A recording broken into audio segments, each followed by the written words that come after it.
আজ আমি এই যে রাঙা আলুগুলো দেখছেন, রাঙা আলু বলুন, মিষ্টি আলু বলুন, সুইট পটেটো বলুন, शकरकंद যা বলুন, এটাকে নানা রকম লোক নানা রকম কথা বলে ডাকে।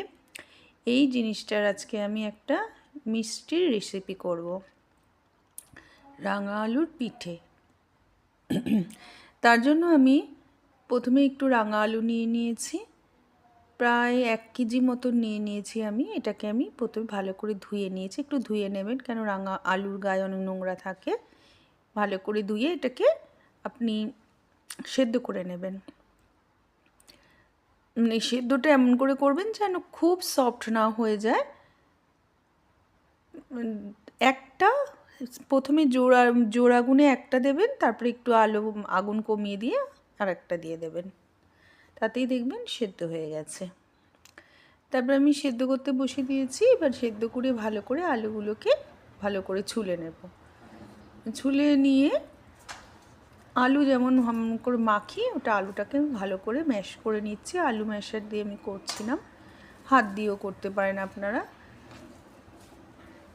যারা ম্যাশারে সড়গড় না, তারা কিন্তু হাত দিয়ে আপনারা করবেন। আমরা ঘরে আমাদের মা দিদিমারা বা আমরাও আলু সেদ্ধ কেমন করে মাখি, ঠিক তেমন করেই আলু সেদ্ধ মাখবেন, হাত দিয়ে মাখবেন।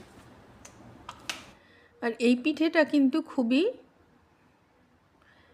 স্বাস্থ্যকরও বলতে পারেন, কেন এই আলুটা আমাদের শরীরের জন্য খুব ভালো। আমি একটু চিনি মিশিয়ে নিয়েছিলাম, আলুটা একটু কম মিষ্টি ছিল, তাই জন্য একটু চিনি মিশিয়ে নিয়েছিলাম। এরপরে আমি একটু ময়দা মিশিয়ে নেব, ময়দা দিয়ে আর একটু ঘি দেব। ঘি দিয়ে মানে কী হবে বলুন তো, ময়দা দিয়ে, অনেকে চালের গুঁড়ো দেয়, চালের গুঁড়োটা যদি আমি দিই তাহলে কি হবে, মানে এটা ভেজে খেলে ভালো লাগবে, কিন্তু চালের গুঁড়ো অনেক সময় রস ঢোকে না।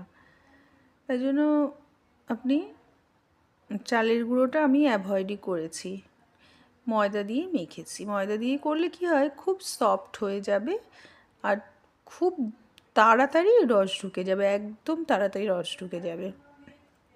আর একটু ঘিটা দিয়েছি, মানে সফট হবে, গন্ধও হবে, সুন্দর হবে, তাই জন্য সেই ঘিটা দিয়েছি। আর একটু নুনও দিয়ে দেবো। এটা ভালো করে চটকে চটকে মেখে নেব, পুরো আলু সেদ্ধ যেমন করে মাখে। তবে মেখে কি করব, পুরো একটা যেমন আমরা আটা মাখি না, ওরকম একটা মণ্ড বানিয়ে নেব, পুরো আটা মাখার মতন। এবার ওইটা থেকেই লেচি কেটে আমি পিঠেটাকে বানাবো। এখানে আমি বলে রাখি, আমার রেসিপিটা যদি আপনাদের ভালো লেগে রাখে তাহলে অবশ্য করেই লাইক সাবস্ক্রাইব করে দেবেন, আর আমার সাথে প্লিজ আমার সাথে থাকবেন আর রেসিপিটা পুরো ফলো করবেন। আমি অনেক নতুন নতুন রেসিপি আপনাদের কাছে নিয়ে আসব, আপনারা এটা দেখতে থাকুন।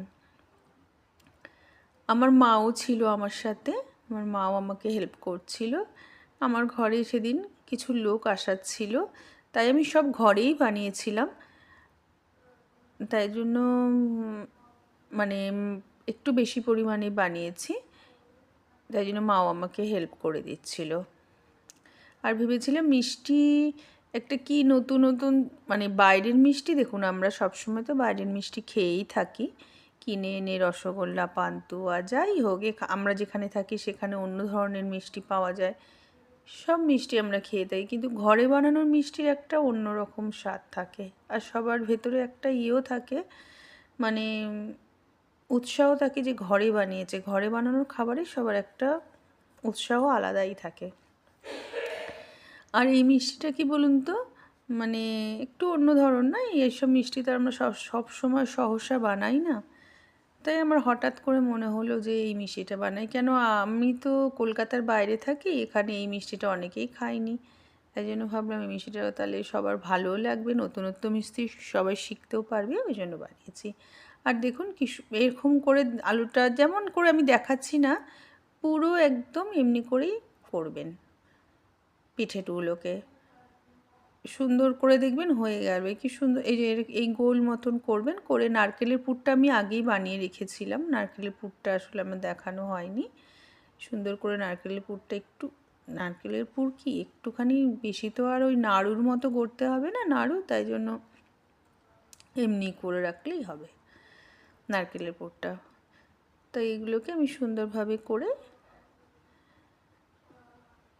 দেখুন ঠিক লুচি এই শেপে গড়বেন, কিরকম প্রদীপের মতন আমি সুন্দর একটা গোল একটা বাটি সাইজের করে তার ভেতরে নারকেলের পুরটা নিচ্ছিলাম।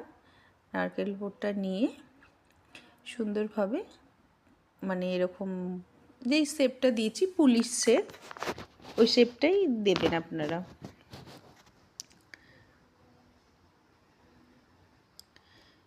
এবার আমি কড়াইতে তেল বসিয়ে দিলাম, আর তেলটা খুব গরম আছে দেবেন না, কিন্তু গরম তেলে করবেন না, একদম হালকা তেলে। যেমন জানেন আপনারা সবাই যে কখনো যে কোনো জিনিস ভাজার সময় এইসব জিনিস, যেমন আপনি যদি পান্তুয়া ভাজেন, লেডিকিনি ভাজেন, যাই বলুন সব সময় হালকা তেলে হালকা গরমে ভাজবেন, তাহলে কী হবে বাইরেটাও হবে ভেতরটাও হবে। তাই এমনি করেই আমি ভাজলাম, মানে এরকম করে ভেজে ভেজে কী করব, সব কটাকে তুলে রাখবো। আর এই আলুর পিঠেটা না খেতে সত্যিই বলছি খুব ভালো লাগে। আর পুরটা একদম কম দেবেন না, পুরটা না একটু বেশি বেশি দেবেন, তাহলে খেতে কিন্তু খুব ভালো লাগবে। নারকেলের পুরটা যদি আপনারা স্বাদ করে বানাতে চান, ক্ষীর দিয়ে বানাবেন, ক্ষীর দিয়ে বানালে খুব ভালোই লাগে খেতে। আর আমি নারকেলের পুরটা যদিও ক্ষীর দিয়ে বানাইনি, কিন্তু আমার নারকেলের পুরটা খুব, আমি যখনই দুধ দিয়েছিলাম আমার নারকেলের পুরটা খুব সুন্দর খেতে হয়েছিল। আর সত্যি সবাই খেয়ে ভালো বলেছে, কেউ বলেনি যে খারাপ হয়েছে। এটা আমি বুঝতেই পারছেন এতগুলো নিশ্চয়ই আমি আমার ঘরের জন্য করব না, সবাই এসেছিলো বলেই আমি করেছিলাম। আর বেশ লাল লাল লাল লাল করে ভেজে নিয়েছিলাম। এইগুলো না শুধু ভাজাও খেতে পারবেন, ভাজা খেলেও খুব ভালো লাগে। অনেকে লাল আলুর ভাজা মিষ্টি করে, আমি এটা রসের মিষ্টি করেছি, রসে চুবিয়েছিলাম বলে, তাই জন্য রসের মিষ্টি। আর লাল আলু খাওয়া সত্যি শরীরের জন্য খুব, আমরা যে আলু খাই না সেই আলুর থেকে কিন্তু এই রাঙা আলু খাওয়া শরীরের জন্য খুবই ভালো। কেন অনেকে এই আলুটা এমনি নিজের একটা সুইটনেস তো নিজের আছেই, তার উপর মনে করুন সুগারের পেশেন্ট যারা আছে তাদের তো ওই আলু খাওয়া মানা, এই আলু কিন্তু অল্প অল্প একটু খেতেই পারেন আপনারা। হ্যাঁ, অনেকে লাল আলুর এই যে পিঠেটা বানিয়েছে, আমি যেরকম চিনি দিলাম, অনেকে কিন্তু চিনি দেয় না, যেহেতু রসে চুপাবো এমনি চিনি মানে ঢুকেই যাবে রসে, তবুও আমি ইচ্ছা করে চিনি দিলে একটু বেশি মিষ্টি করবো, বলে আমার খুব একটু মিষ্টি জিনিস যদি আমি খাই তাহলে সেটাকে ভালো করে মিষ্টি করব। এবার দেখুন সুন্দর করে ভেজে নিয়েছি, ভেজে এবার আমি কড়াই বসিয়ে দেবো, কড়াইয়ের মধ্যে রসটা মানে বানিয়ে নেব। আর রসটা খুব ঘন বানাবেন না, অবশ্য করে পাতলা রস বানাবেন। বানিয়ে এর ভেতরে আমি একটুখানি চিনি তো দিতেই হবে, আর এর ভেতরে একটুখানি আমি কেশর দিয়ে দিয়েছিলাম, কেশর দিলে গন্ধটা সুন্দর হবে, তাহলে আবার ভালোই লাগবে খেতে। আর মানে একটুখানি আমি জলটা, যেমন আপনারা হিসাব করে দেবেন যে 1 কাপ জল, তাহলে 1 কাপ চিনি, বা 2 কাপ জল, 1.5 কাপ চিনি, এরকম করে হিসাব করে দেবেন। তবে কেশরটা নিলাম, কেশরটা নিয়ে ভালো করে একটু নাড়াঘাটা করে জলটা আমি রসটা ফুটতে দেব, ফুটে আমি আমার পিঠেগুলো যেগুলো ভেজে রেখেছিলাম দিয়ে দেবো। আর পিঠেগুলো দেওয়ার সঙ্গে সঙ্গে আমি দেখলাম, আমি না প্রথমে ভেবেছিলাম যে না পরে দেবো মানে, কিন্তু দেওয়ার সঙ্গে সঙ্গে আমি দেখলাম বা পুরো ফুলে উঠে সঙ্গে সঙ্গে সফট হয়ে গেল, দারুণ হয়েছিল খেতে। আপনারাও প্লিজ করে দেখুন, খুব ভালো লাগবে। এবার আমার হয়ে গেল তাহলে পিঠের রান্না। আমি এবার পিঠেটা তুলে রেখে,